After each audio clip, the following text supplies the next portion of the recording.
Tuhan bertanggung jawab untuk kesehatan kita. Untuk menjauhkan kita dari segala penyakit. Dari penyakit kanker, dari penyakit tumor, dijauhkan Tuhan itu daripada kita. Ya, saya percaya bahwasanya anak-anak yang berseru kepada Tuhan, yang berdoa kepada Tuhan, pasti Tuhan jauhkan kita dari segala mara bahaya, dari segala sakit penyakit.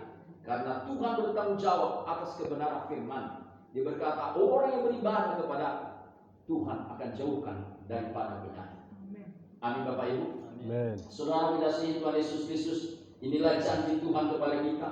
Selanjutnya janjinya ayat 26 berkata, tidak akan ada di negerimu perempuan yang keguguran atau malu. Aku akan menggenapkan tahun umurmu. Saudara dikasihi Tuhan, kita akan tinggalkan dunia ini tepat pada waktunya Tuhan, pada umur yang sudah ditentukan Tuhan kepada kita. Dan Alkitab berkata tidak ada perempuan yang malu di antara. Kita berdoa kiranya Tuhan menggenapi hal ini bagi kita, Bapak Ibu. Haleluya, saudaraku. Haleluya. Iya, saudara dikasihi Tuhan Yesus Kristus, maka itu satu kebenaran firman Tuhan. Ibadah harus kita lakukan dalam kehidupan kita. Luar biasa janji Tuhan.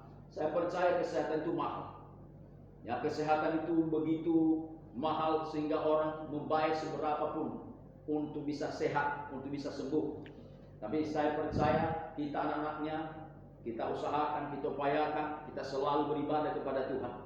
Alangkah baiknya, apalagi kayak orang ego ini semuanya yang punya jabatan, punya kedudukan, punya pengaruh di masyarakat, tentu akan menjadi membawa berkat, membawa pengaruh di gereja di mana bisa ibadah kepada Tuhan.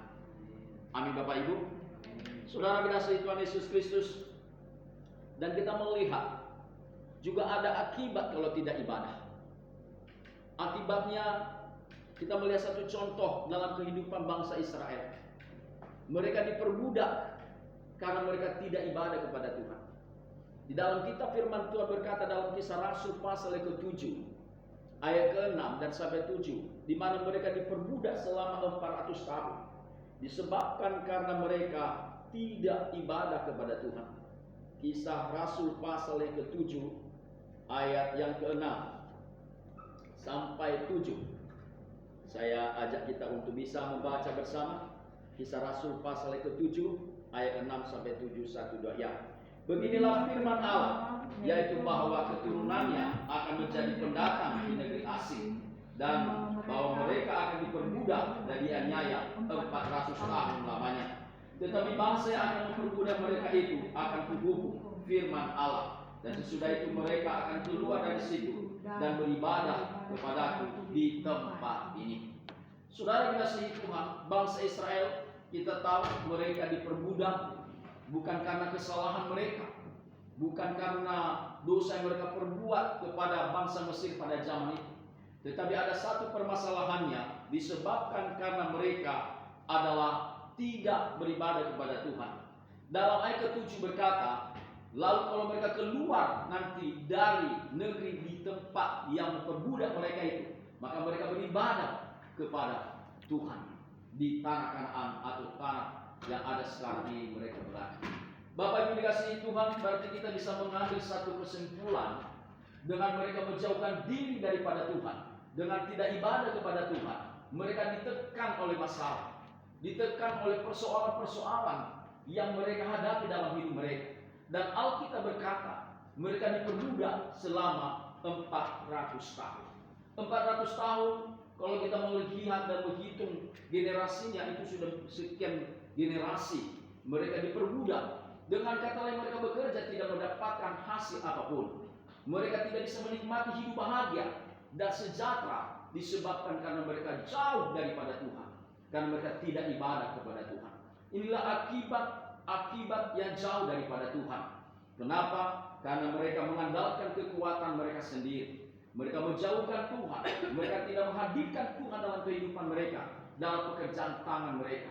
Dalam firman Tuhan berkata, ketika mereka berseru kepada Tuhan, maka akhirnya Tuhan bangkitkan Musa untuk mengeluarkan mereka dari tanah Mesir dan membawa mereka ke tanah Kanaan. Bapak Ibu dikasihi Tuhan, tetapi perlu kita ketahui, mereka diperbudak. Mungkin sekarang ini Bapak Ibu berkata, saya tidak diperbudak oleh orang, tetapi kita bisa diperbudak dengan pemikiran-pemikiran kita. Kita bisa diperbudak dengan penyakit, bisa diperbudak dengan masalah-masalah yang kita hadapi, persoalan-persoalan yang kita hadapi dalam kehidupan rumah tangga kita. Itu adalah bentuk-bentuk perbudakan, di mana kita tidak mengalami kebahagiaan dan kesejahteraan dalam kehidupan kita, disebabkan karena kita jauh daripada rencana Tuhan, jauh daripada panggilan Tuhan. Bapak, Ibu, dan Saudara yang kasihi Tuhan, semalam ketika saya dapatkan informasi untuk melayani di sini pada pagi hari ini, saya berdoa kepada Tuhan dan saya tanya, Tuhan, apa firman Tuhan yang perlu saya sampaikan kepada anak-anak-Mu, kepada hamba-hamba-Mu yang ada di kantor kejaksaan. Saya tahu mereka adalah orang-orang berpendidikan, orang-orang yang punya pengaruh. Maka Tuhan taruh ke dalam hati saya firman Tuhan ini. Ibadah itu penting, itu perlu disampaikan. Nah, saya percaya kalaulah hari ini saya dipakai Tuhan untuk mengingatkan Bapak Ibu untuk membangkit kembali untuk ibadah, bersekutu dengan Tuhan, mengindahkan Tuhan, marilah hal ini kita respon dengan baik, sehingga kehidupan kita, maka anak-anak kita, keluarga kita akan semakin diberkati oleh Tuhan. Saya percaya Bapak Ibu yang sudah duduk dalam kejaksaan ini, anak-anak mungkin lebih hebat nanti mereka kalau kita menjadi orang-orang yang mempermuliakan Tuhan dan meninggikan Tuhan dalam kehidupan kita. Bapak Ibu dikasihi Tuhan Yesus Kristus, untuk itu kita melihat bagaimana kehidupan daripada bangsa Israel. Mereka diperbudak, mereka disiksa. Bahkan dalam firman Tuhan berkata dalam Hakim-Hakim pasal yang ke-6 ayat 6 dan 7 berkata, mereka itu sangat melarat, mereka sangat miskin. Kenapa? Karena mereka jauh daripada Tuhan. Bapak, Ibu, dan Saudara dikasihi Tuhan, mereka jauh, mereka tidak beribadah kepada Tuhan, maka mereka ditindas, mereka diperbudak, mereka dijajah. Saudara dikasihi Tuhan Yesus Kristus, ini adalah sebagai peringatan bagi kita, supaya kita anak-anaknya, fasilitas yang sudah Tuhan berikan kepada kita di rumah Tuhan, kita bisa ibadah. Maka marilah kita ibadah kepada Tuhan.